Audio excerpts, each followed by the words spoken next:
I'm a weird Brazilian that Michael, Adrian team, and some others know. And I've been on this warpath of talking about new technologies and bringing people up to speed.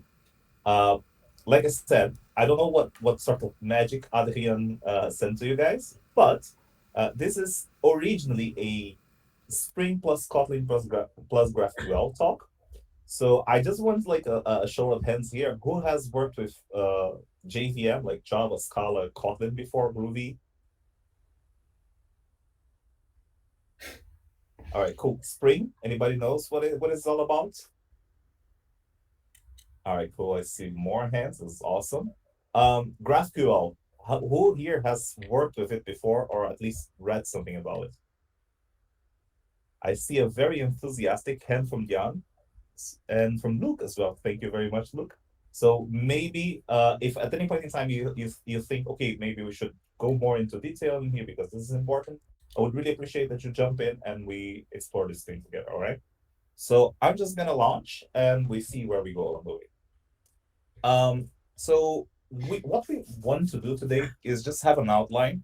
We'll talk about a little bit in very high level what is GraphQL at this point. What are the use cases? Partially my opinion, partially some experience I've had with the technology in the past few years.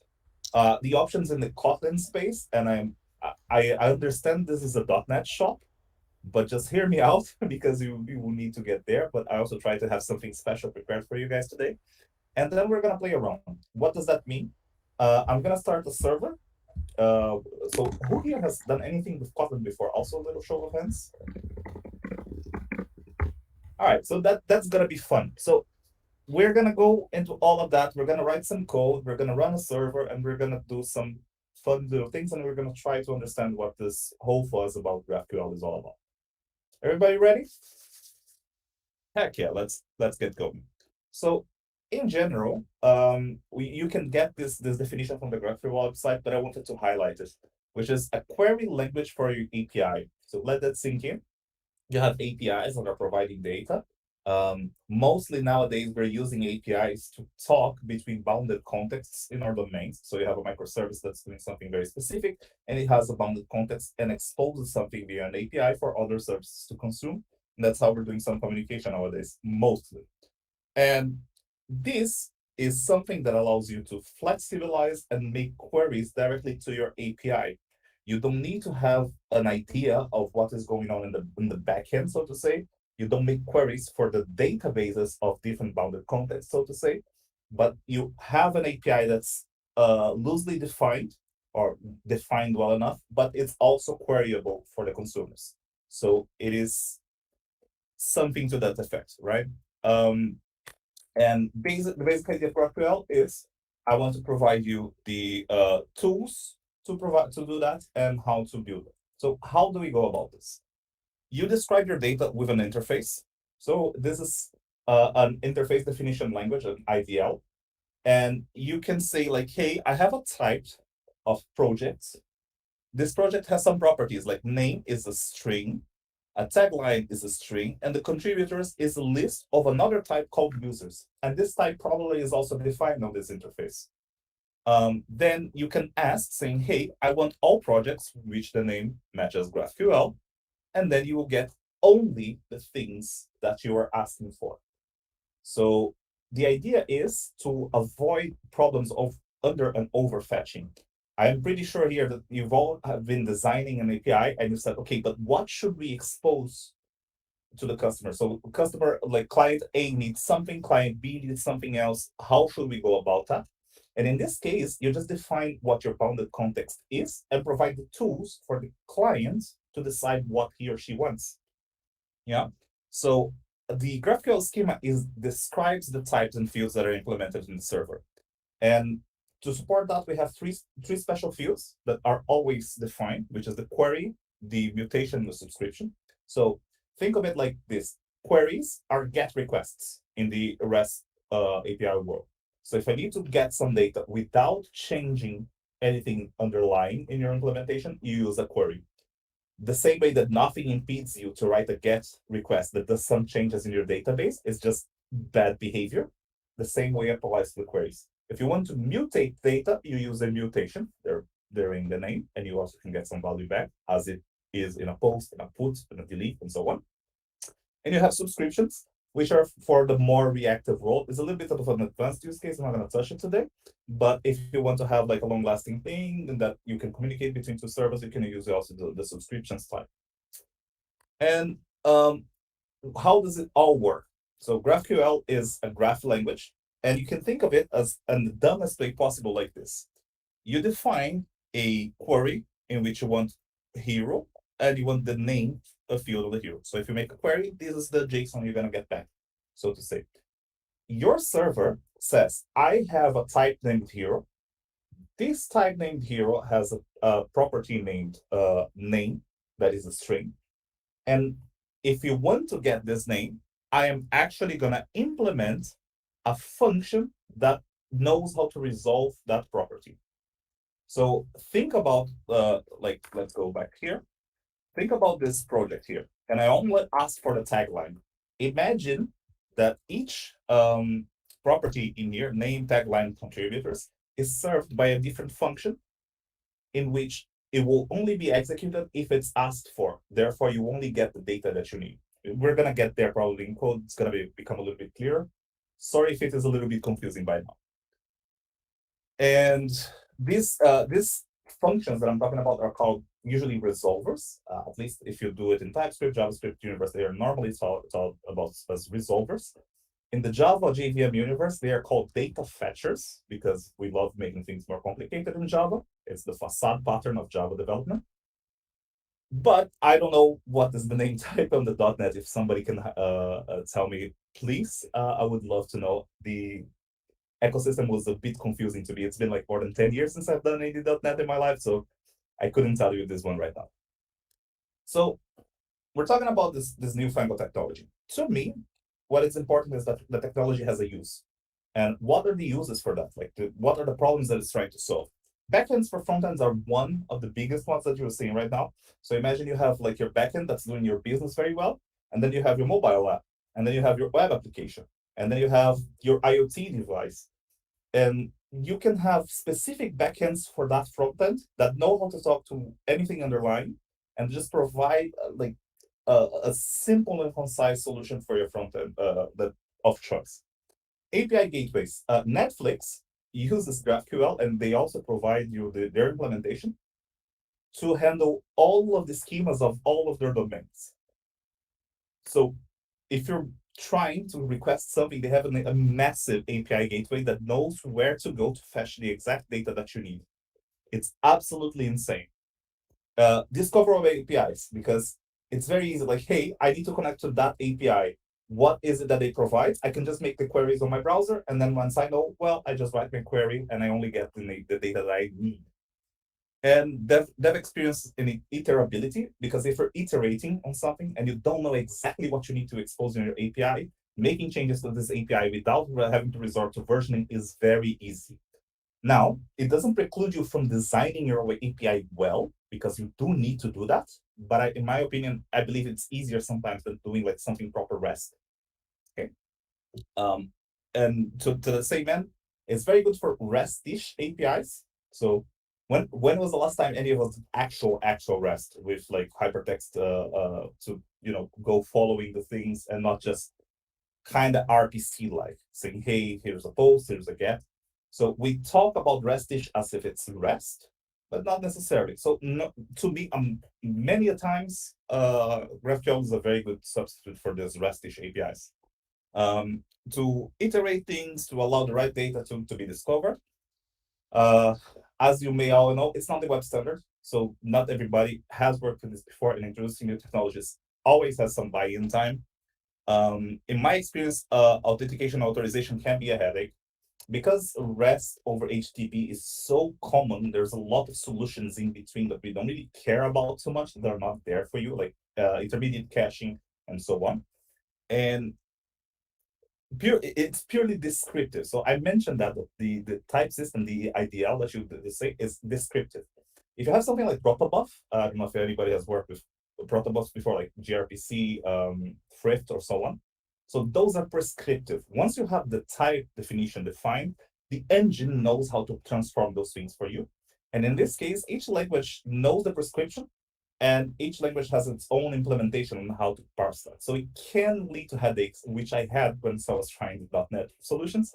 We're gonna get there too. So if you have like an API that's like this, in which you have like this restish thing that you can go and say like, hey, I want to get all humans. I want to get like a particular favorite of a human. So I can actually go get all humans, find my ID, then I get all meals, find the ID of a favorite, then I add there. I don't think that's like really cool. It takes a lot of round trips and so on. It is good, but it could be better. Okay. So in the Kotlin space, there are two libraries that you can play with, in my opinion, which is the Expedia, so hotels.com and so on, that they have a very mature library for Kotlin, and the Netflix DGS, which is, like I said, this front-facing Netflix technology. And we want to mess around, and I created a little example. So imagine we have something called the banana records. Yeah. So we're all opening the banana records label, and we want to know. So like the head honcho has a request. Hey, I want to see all artists we have signed, what albums they have in there, what songs are in those albums, and how many times they have been played. So an artist can have many albums, an album can have one or many songs, a song can have like a counter of by streaming service. So if you start thinking about this as a whole, you have an API that we're going to make a request to, but maybe you're going to talk to some artist management service, to a song catalog, to something that collects data from streaming services that scrapes that data. So we're not talking about things that are in a single monolith, but the main need to query via network everything else from other services. Okay. Anything good so far? I don't see any questions in the chat. Am I going too slow, too fast? Oh, good. Hell yeah. So we're gonna go into code, and I'm not gonna bore you a lot with the boilerplate, okay? So this is IntelliJ IDEA. Hopefully nobody's scared. But what we're gonna do is I'm gonna create two applications: one server application, one client application, basic web service. And I'm gonna add some dependencies to create my server and a client. All right. So let's start with the server first. Okay. So I'm gonna come out here and I'm gonna say, hey, all of my queries are going to be in a specific package. And I'm going to go here. I'm going to create a little class saying my fun queries. With Spring, we have this thing about dependency injection. Don't worry too hard about it. I'm just going to wire this guy. If this is very confusing, let me know. If the syntax is very confusing, it's because this is Kotlin. So what Kotlin is the child of Java and all of the other languages that were doing cool things along the way. So it's a language that interacts with Java natively, but the creator said like, hey, the other languages are doing things that are much cooler, such as C Sharp, Groovy, and so on. There's a lot from C Sharp that embeds, and a lot of things that it tries to make your life to be easier. Okay. So for instance, I'm gonna create a class, and I'm gonna say that this class actually implements the query interface from this Expedia library that we import. Okay. And that would already start allowing us to serve some information. So let's model our first data class, which is a record. Do you have something similar in .NET in which you can define a POCO that has getters and setters by default? Do you have that? So the idea is this is a POCO. Let's call it the artist class, and it has two properties: the ID, which is an integer, and name, which is a string. Okay. And now we want to play around and say, okay, let's make a query to get all artists, shall we? So I'm going to create a function. Don't worry about the step right now. It's going to come back later. That is artists. Okay. And this artist returns a list of, and then I'm gonna use some cheating here to be on time. So we're gonna have two artists, Iron Maiden and Metallica. I hope everybody's okay with the choice of music. So this is a query. I'm saying, hey, it's gonna get a list of artists, and that's where we're going. I'm gonna run my server application, and we're gonna evaluate how it's working. Okay.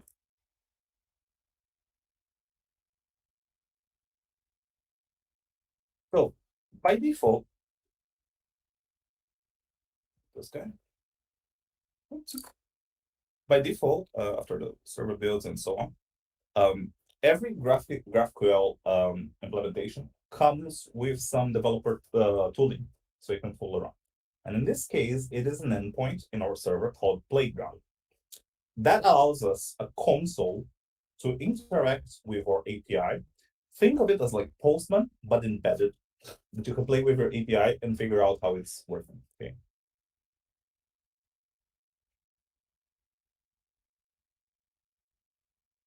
While the service is building, okay, so there are records in C#. Okay, cool. One interesting thing you can see is as this application is starting, you see that it's spat out some values in here. That is the schema, the GraphQL schema defining my types in here. The one cool thing about Kotlin is that Kotlin has explicit nullability. So if you ever had null pointers in Java, you probably went through this issue before that a value can be a string or null. In this case, when I define it like this, it can never be null. That is a like it will throw an error. You cannot assign null values to this, and it's in compile time. So the equivalent in the GraphQL schema is having a exclamation mark. Exclamation marks cannot be nullable. Okay. Okay, cool. So I'm gonna go to my server, to the playground. And what happens in here, I can write my little queries. And for instance, I wrote a query named artist, and you see that there's like already some auto completion. Yeah. And I want the ID and I want the name. That is the query that I made. So for now, there's not a lot of options. I cannot pass any parameters, but I already have embedded docs. I can see what types my things are, what I can expect in my application. I can read the entire schema if I want to, and so on. Okay, cool. So let's make some boilerplate and let's write some services. Yeah, let's do it like this. Let's write data class album.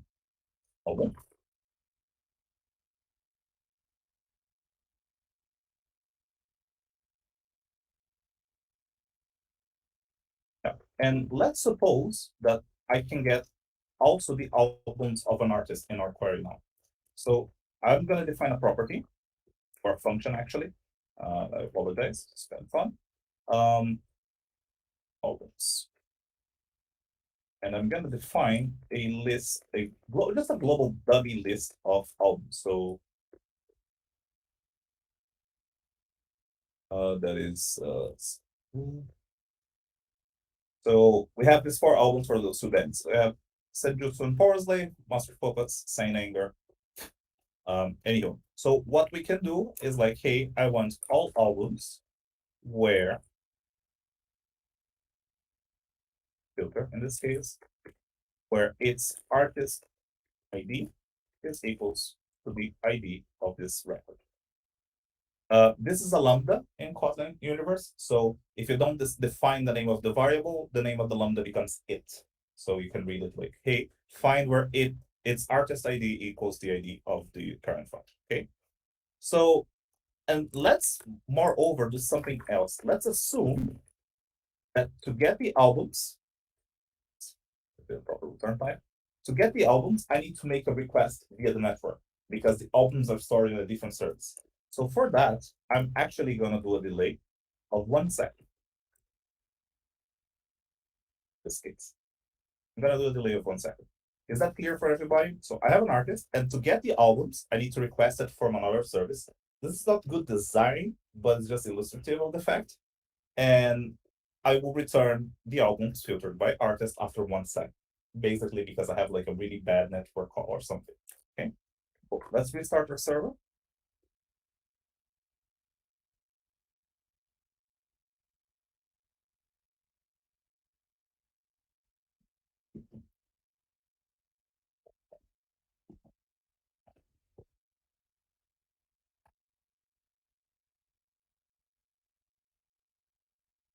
Yeah. Now you see my artist type is a little bit different now. I have a non-nullable list of albums, and I also have my type album in here. So it's here. And if I refresh my playground, I can come here and I say, hey, you know what? I can get the artist and the name. You see that the response was very fast. Now, let's say I want all of the albums of this artist, and I want the ID, and I want the name of the album. Yeah? Now you see that I had to take 1 second time, because only when I request that specific information about my data that I need to go and do that fetch. And you see that for like the scale is for each type of information that I get here, then for each of them I needed to go there to fetch it. I do believe that they were made in parallel because there's some optimization in the background. Don't hold me to that one. Now I'm gonna do one last thing in this little example, which is taking a parameter. Let's say that it's not a volume, sorry. It's a vol string. It's a nullable string that has a default value of null is my parameter. I'm gonna convert this guy into a block body so it's easier to read. And I'm gonna do the following. So if my ID is not null, then I want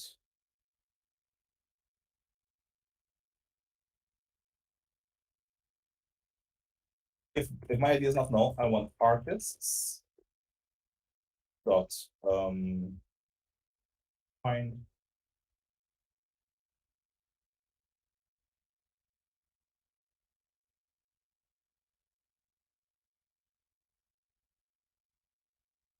okay, let me just say my ID so we don't have some blobbing.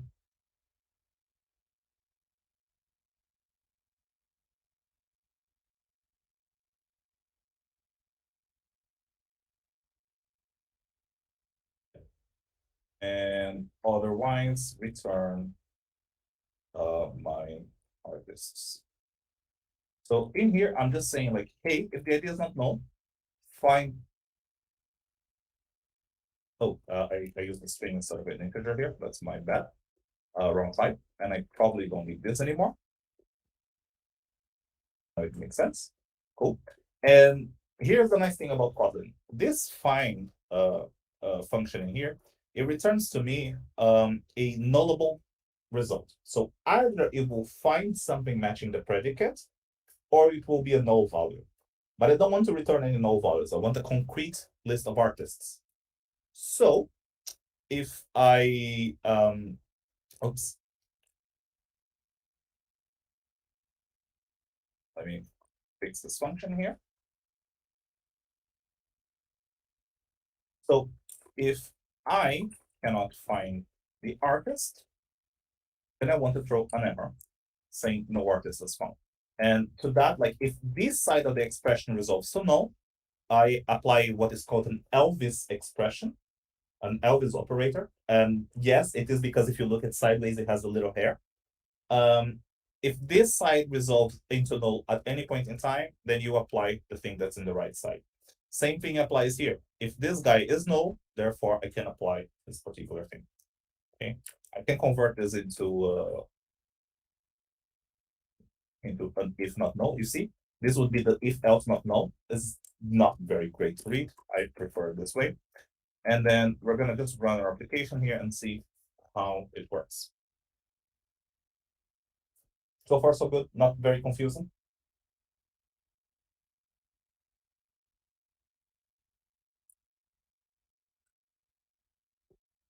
Okay, let's do it this way again. So we have our query here. We can click, we get all our artists. But now I want to say, hey, I want all artists where the ID is 2. I put it as a string. That's my bad. And I only get the one that I want. So at some point, I can actually start building my API to be flexible to whatever inputs may come, or to just be free to allow it to the user to just get anything that they want. It's pretty cool because then it allows the consumer to take the decisions about what sort of information they need. You just give whatever it's important and what you need. And even the things that need to be resolved and take some time, you can provide without fear that they're going to be used all the time. The consumer is responsible for getting only what they need. Um, I want to also just very quickly, now our server is running. We have this particular schema and we want to play around. Let's go and try to get some artists from our consumer. So what I'm gonna do, I'm gonna paste some code in here. Who we could get these guys in here. then this GraphQL here, and then this is the implementation. So I just need to copy paste that. It's really not useful for us to be doing this configuration together. But what am I doing here? I'm importing the library that allows us to work with clients. And I'm going to create a little web server that will make queries to that server that we just created. So imagine a consumer to the server we just created, one of the clients.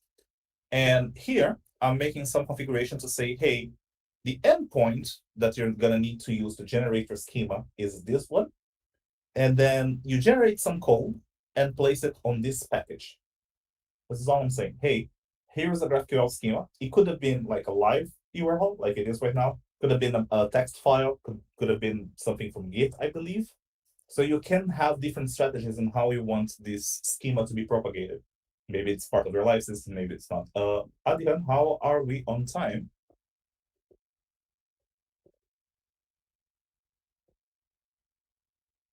You may be muted. So what I'm gonna do here, I'm just gonna create a dummy REST controller.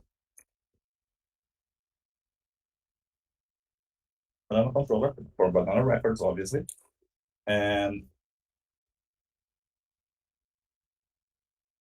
we're gonna get there our artists, and the get mapping is slash artists.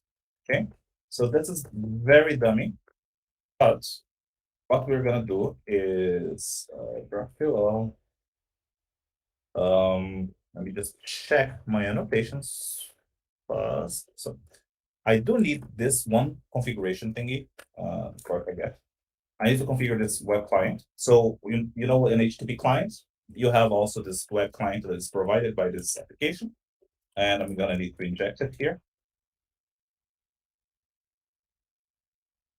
My GraphQL web client, and I do GraphQL web client execute. And to execute a web client, I need a request. So before we go there, I look at my Gradle tasks in here. You will see that now I have tasks from GraphQL because of the plugin I just imported in our project in the client. So actually, I can run this file, this generate client task. And what it will do to us, it will create a generated folder with queries, and probably it's going to fail because it's going to ask me for a query and the query is not there.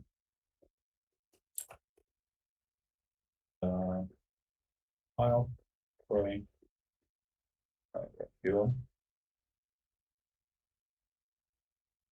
and then the query is going to be, 1 second, just check it out.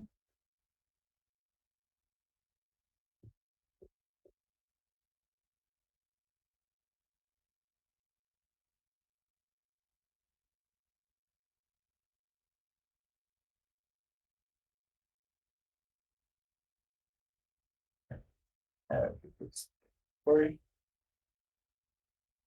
I think I named it artists. I believe this is the way it should be. So I'm gonna do some cleaning here. And I'm gonna try to regenerate this client again. So I can tell via GraphQL file saying, hey, this is the query, which is basically equivalent to this query that we're running here with some extra name. And therefore, I should have a generated file very soon.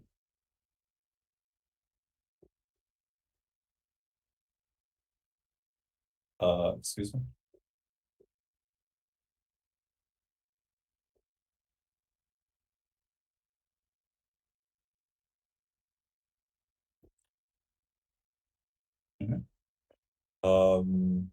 Let me build this application. Yeah, so dealing with packages. Fun.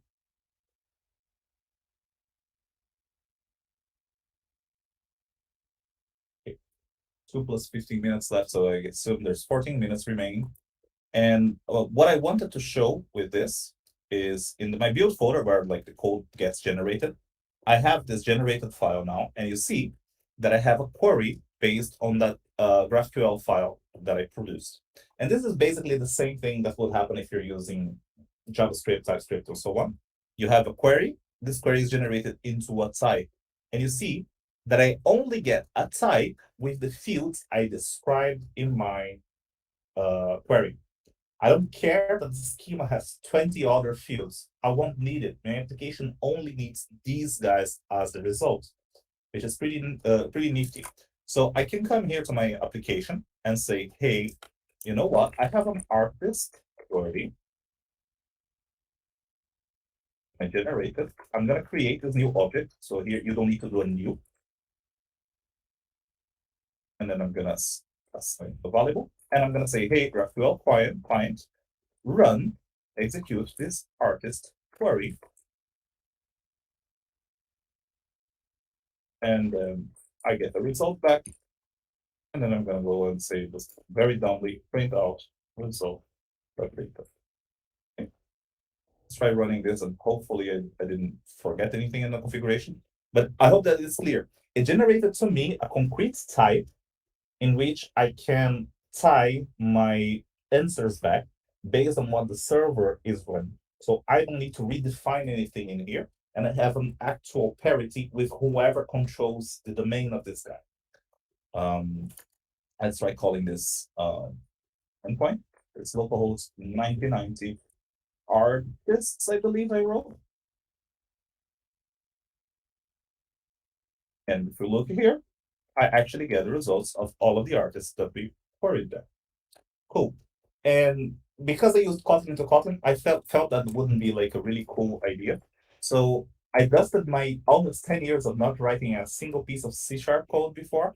And I wrote something with one of the open source clients that you have here. It's a basic dummy um, console application.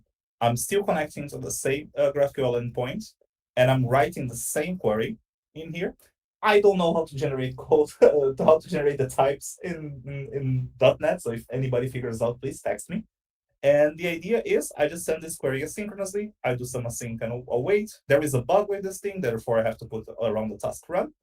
But yeah, that's the basic idea. I can actually just run the query like this, and hopefully it won't explode and make me look like a fool.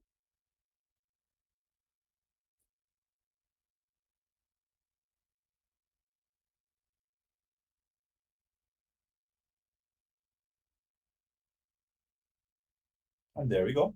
These are the artists we defined. And if we wanted to go deeper and say, hey, you know what, I want the albums and so on, I could just write my query and I would have the guarantee that they would be coming here. I think that we don't really need to go that much deeper into the server level right now.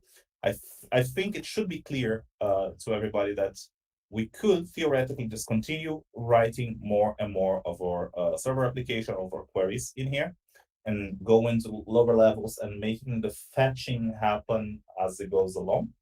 But I hope I could explain that if you have multiple different domains and data comes from different places, like in this last slide, hey, maybe the artist is coming from a service, the songs are coming from another service, the counting from Spotify comes from a song service, and so on, because that's just basically the world we live in nowadays. You could have a same API that knows the source of truth, that can provide some information to the outside without letting them know what goes on inside of your own context, which is very powerful. I think I'm going to shut up and open this up for questions if you guys are okay. Okay, let's read this question. This does mean that if your data is distributed in different services, their schemas, read domain objects, are being exposed to your GraphQL endpoint and also your clients. If this is so, how can you deal with changes if the domain across the services? Because they are directly dependent. Does this mean that all clients should be updated? And there, I think we go into the not GraphQL specific, but the API domain, API design, I'm sorry, for domain specific. So one of the things I would always recommend is not deleting fields, but deprecating them and being very lenient to people. So check it out. So imagine here, I have my data classes where I'm defining what my fields are, correct? So I can actually come here and say, hey, this is a GraphQL description, and I can actually add some documentation to that field. More importantly, if at any point in time you say, hey, I didn't want to use the name, now my field should be band name. So you would have to come here and actually add a deprecated markup. And what you can do is saying, hey, please use another field. And then you'll still have the same governance that you have nowadays with REST. Hey, all of our consumers, like you probably need to be using a separate version or a different query or some or a new field and so on. And you can actually add metrics to the getter of this particular field. So as long as somebody is fetching that, that's fine. And check it out. If I have this guy as deprecated, you can actually set flags in your client generation that will stop you from generating clients if they're deprecated, if you get warnings and so on. So you do need to make sure that when you're talking across domains, that you are being very generous and you're not making breaking changes without other people being unaware. Which name did I actually deprecate? Was it the artist name? Okay. So in here, in the docs, you should see in the artist name that the name is deprecated, unless I made something wrong. Yeah, I probably did. I restarted the wrong application. I apologize for that. So it already appears in the application that that thing is deprecated. So to answer a question, it can be useful that you know that another service has changes to their domain immediately. But it also doesn't preclude you from saying, hey, I'm getting the artist from this other domain, and this is my domain that I need to deal with payouts for those artists. You probably have a layer in which you don't use this model directly. You have the way that you model your artist yourself. Yeah. So you see here that it already appears like, hey, this name is already deprecated. Please use something else, and so on and so forth. So you'll also be able to see that immediately in the documentation as well. Then, so only adding new makes all deprecated and wait a lot of versions before removing. That tends to be the situation indeed. So it depends on how important it is as well. Because, for instance, if you have a field that nobody is using and you can actually add metrics to your side, you can remove it safely.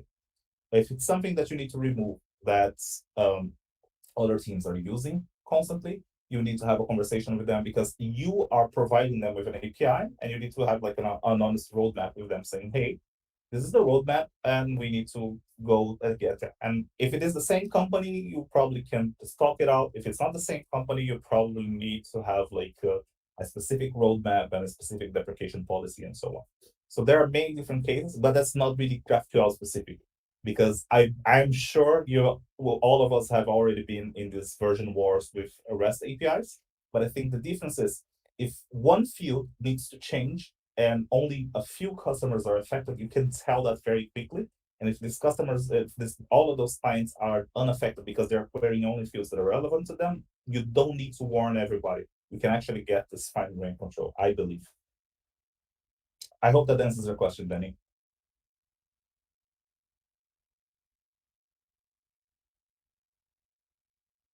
Yeah. Anyone else?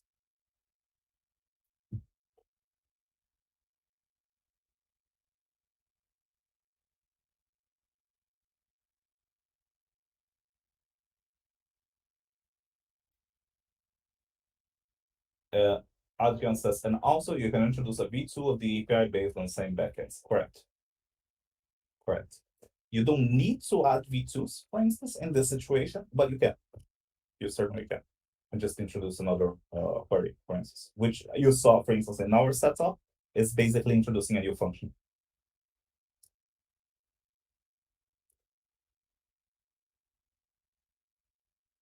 It looks a lot like OData to me. Any experience with OData? And if so, what's the most important data? I've never heard of OData. I'm sorry. Can you quickly introduce to us what it is? It's data is something that I used at another company, and it looks quite the same because there's also a schema which describes the data structures of the entities that you are working with, and it's an Oasis accepted standard. It looks Mhm. the same because you have the flexibility of implementing your own REST APIs onto it. So it's Yeah. looks quite the same, but I was looking for some differences from one over the other. Yeah. Yeah, it seems like GraphQL have more metadata, Glenn, than OData. OData, you need really to know everything because it's URL based. And I think what I Mhm. saw here in GraphQL, it's the body that determines the query and not the URL itself. Yeah. Yeah. Correct. So there So are if you're a lot of implementing, differences, yeah. But yeah, when you're implementing a client request to GraphQL, you normally are making, when we're talking also about that, we're saying, hey, we're using HTTP over REST to make a GraphQL query. And that's normally to this GraphQL endpoint. So you make a post to the GraphQL endpoint. Every request comes to the same endpoint, and the query itself is what changes the behavior. But I believe, if I'm not mistaken, okay, that GraphQL is both transport and protocol agnostic. So what I heard people talking about right now is that they want to take, for instance, HTTP out and give you the option. Hey, do you want to use HTTP? Do you want to use some WebSockets? Do you want to use RSocket? So that you don't have the overhead of the HTTP layer on top. So it wouldn't be like a post, but it would be some sort of different content negotiation.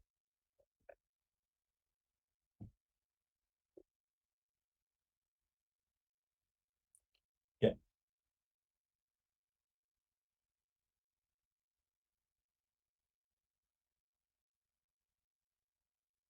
Yeah, thank you very much, everybody. I think that's more or less time. So if you're just mulling it over and some question pops up, just feel free to always send me a message. I think my GitHub, my email is always available as well there. It's not blocked information. Um, like I always say, it's important to know what the technologies are out there, but not just because they're the new kids on the block, but I think because they solve very interesting problems and they make developer life much easier to deliver the right thing at the right time. So that's why I'm very passionate about this. Also, Kotlin is live, and you guys should try it out.